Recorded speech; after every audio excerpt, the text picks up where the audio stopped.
Married growth চ্যানেলে আপনাদের সকলকে স্বাগত। আজকে দেখাবো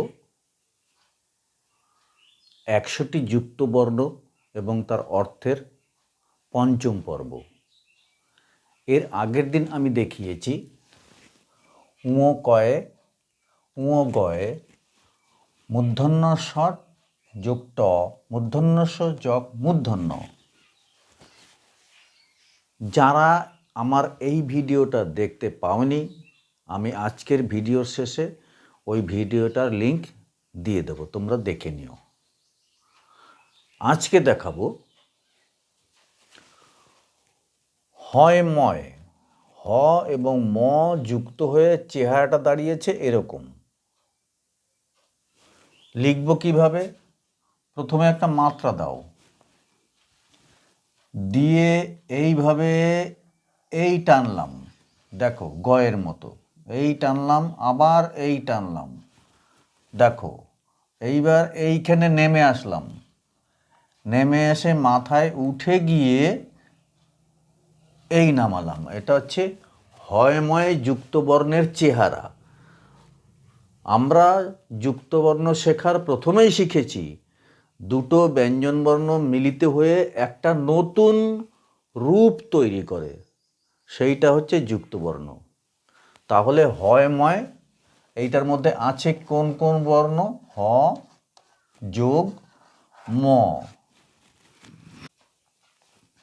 কিন্তু এটা কখনোই ভাববে না যে হ ম আছে তাই বলে আমি ম প্রথমে হ পরে এইভাবে উচ্চারণ করি, সেটা হবে না। যেমন ধরো প্রথমে লিখেছি ব্রহ্ম, এই ব্রহ্মের মধ্যে কি কি বর্ণ আছে সেটা আমি ভাঙিয়ে তোমাদের বুঝিয়ে দিচ্ছি, তাহলেই বুঝতে পারবে। ব্রহ্মের মধ্যে বর্ণ আছে প্রথমে ব, তারপরে আছে বয় রফলা র, তারপরে আছে হ, তারপরে আছে ম।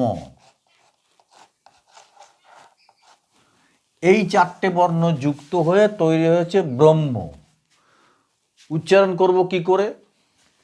এই রকে যদি এখানে না রাখি, এইখানে নিয়ে আসি, তাহলে উচ্চারণ কি করলাম? ব্র।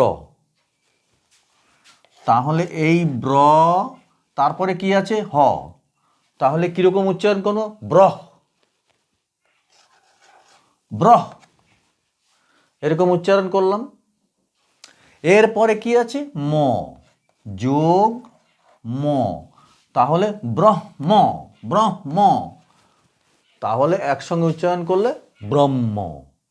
এই হচ্ছে এই যুক্ত বর্ণটার ভেঙে দেখালাম, কীরকম উচ্চারণ হবে তাও দেখালাম, কিভাবে লেখা হবে তাও দেখালাম। আশা করি বুঝতে পেরেছ।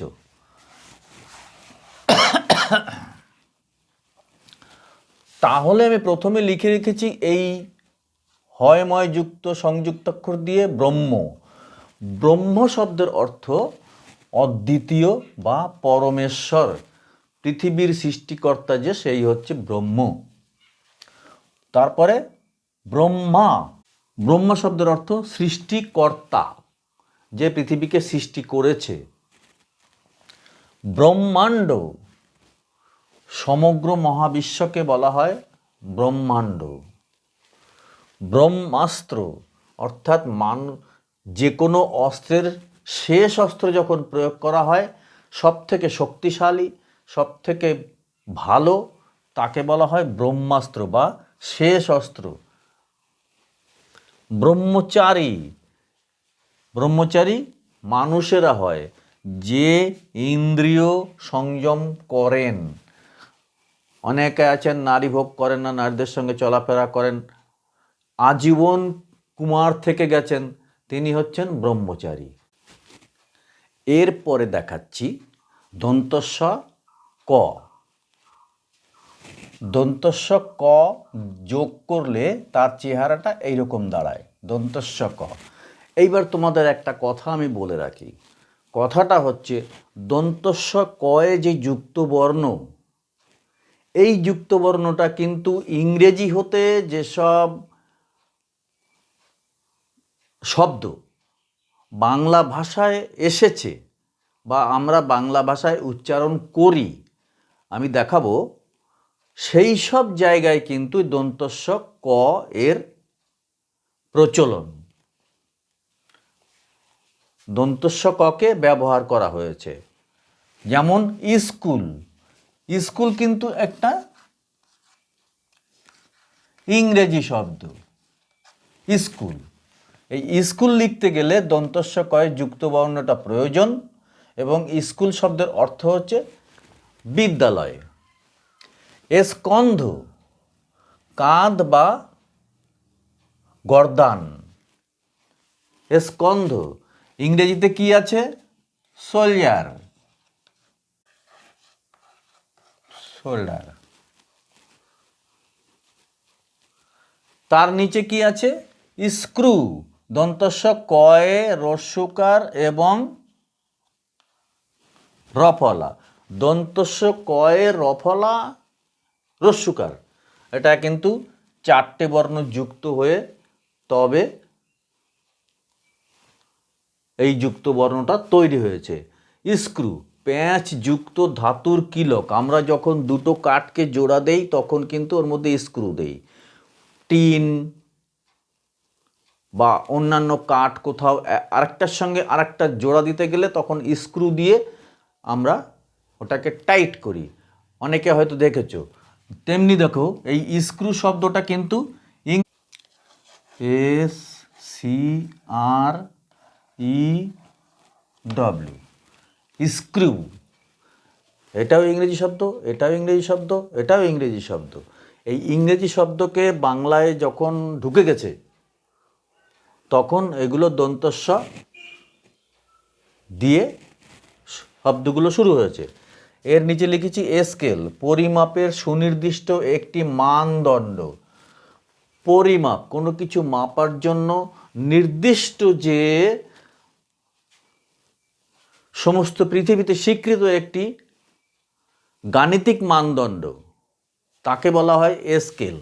যেমন ধরো এইটা হচ্ছে স্কেল, এর মধ্যে 1 সেন্টিমিটার, 2 সেন্টিমিটার, 3 সেন্টিমিটার, 1 ইঞ্চি, 2 ইঞ্চি, 3 ইঞ্চি। এইবার কথা হচ্ছে এই যে মাপটা আছে আমি আমার ইচ্ছা মতো করতে পারবো না। সমস্ত পৃথিবীতে এই একই মানদণ্ড, একই মাপ, একে বলা হয় স্কেল। এরপরে দেখাচ্ছি স্কুল মাস্টার, বিদ্যালয়ের শিক্ষক।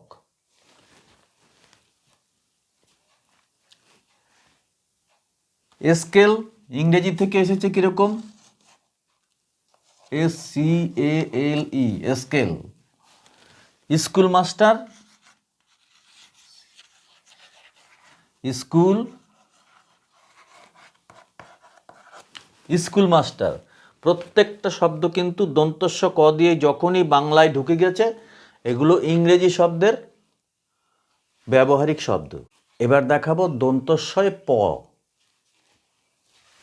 দন্তস্ব প। এই দন্তস্ব প যোগ হয়ে যুক্ত বর্ণটা এইরকম চেহারা দাঁড়িয়েছে। এই দন্তস্ব প দিয়ে কি লিখেছি? স্পষ্ট। স্পষ্ট শব্দের অর্থ খোলাখুলি বা প্রকাশ্যে বা প্রকাশ্য। স্পর্শ, টাচ, ছোঁয়া বা শরীরের কোথাও স্পর্শ করা। স্পর্ধা, অহংকার পূর্ণ দুঃসাহস। স্পন্দন, মৃদু কম্পন বা নড়াচড়া। স্পৃহা, ইচ্ছা বা অভিলাষ। তাহলে দন্তস্ব প দিয়ে 5টা যুক্তবর্ণকে দেখিয়েছি এবং তার অর্থ দেখালাম। তাহলে এবারে দেখাচ্ছি দন্তস্ব দিয়ে ত দিয়ে যে যুক্তবর্ণটা, সেই যুক্তবর্ণটা দন্তস্ব তয়ে। দন্তস্ব তয়ে যোগ হয়ে তার চেহারাটা এরকম দাঁড়িয়েছে। দন্তস্ব তয়ে যুক্তবর্ণ দিয়ে কী লিখেছি? দন্তস্ব তয়ে স্তম্ভ, দন্তস্ব ত ময় ভয়, স্তম্ভ। স্তম্ভ শব্দের অর্থ হচ্ছে খুঁটি বা ঘরের থাম বা সংবাদপত্রের কলাম। এই কলাম অর্থ হচ্ছে, ধরো এখান থেকে আমি সংবাদপত্রে লেখা শুরু করলাম, লিখতে লিখতে এখানে এসে শেষ হলো, সেই জায়গাটাকে বলা হবে কলাম অর্থাৎ প্যারাগ্রাফ। স্তর,